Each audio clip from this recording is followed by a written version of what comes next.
Il dit t'aimer, mais il te détruit. Pourquoi ? Aujourd'hui, nous abordons une question délicate et profondément humaine. Pourquoi un homme peut-il faire souffrir la femme qu'il aime ? Si vous traversez une telle situation, sachez que vous n'êtes pas seul.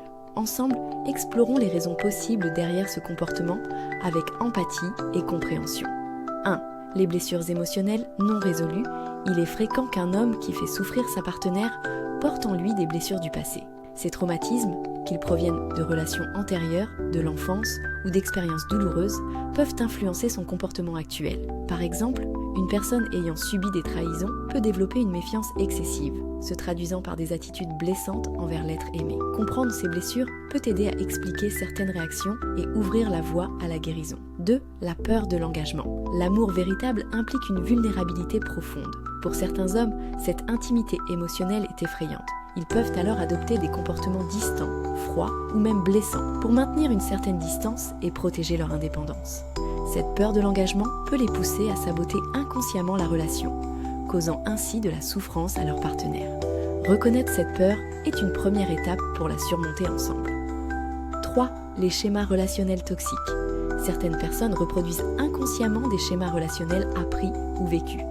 Par exemple, si un homme a grandi dans un environnement où l'amour était associé à la douleur ou à la manipulation, il peut reproduire ces dynamiques, même s'il aime sincèrement sa partenaire. Ces schémas toxiques peuvent entraîner des comportements blessants, tels que la jalousie excessive, le contrôle ou la manipulation. Identifier ces schémas permet de les déconstruire et de bâtir une relation plus saine. 4. L'incapacité à gérer ses émotions. La gestion des émotions est essentielle dans une relation saine. Un homme qui n'a pas appris à exprimer ou à gérer ses sentiments peut se sentir dépassé par l'intensité de l'amour. Cela peut se manifester par de la colère, de l'irritabilité ou des actions impulsives qui font souffrir sa partenaire. Parfois, cette incapacité à gérer ses émotions est liée à des normes culturelles ou sociétales qui découragent les hommes d'exprimer leur vulnérabilité. Encourager une expression émotionnelle ouverte peut renforcer la connexion entre partenaires. 5. La projection de ses insécurités. Les insécurités personnelles peuvent amener un homme à projeter ses peurs sur sa partenaire. Par exemple, s'il doute de sa propre valeur, il peut interpréter des actions innocentes comme des menaces à la relation, réagissant de manière excessive ou blessante. Cette projection crée un climat de tension et de souffrance pour les deux partenaires. Travailler sur l'estime de soi et la confiance mutuelle peut atténuer ces projections. 6. Les attentes irréalistes et la pression sociale.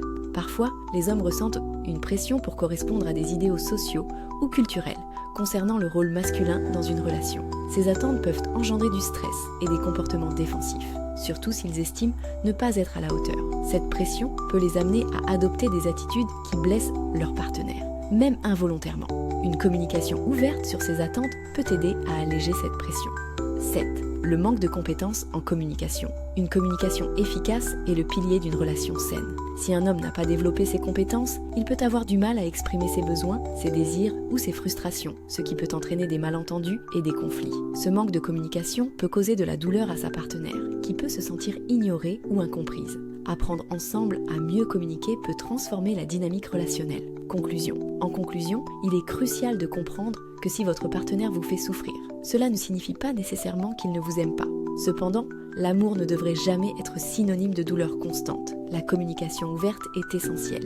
Exprimez vos ressentis, vos limites et encouragez votre partenaire à explorer ses propres blessures et insécurités.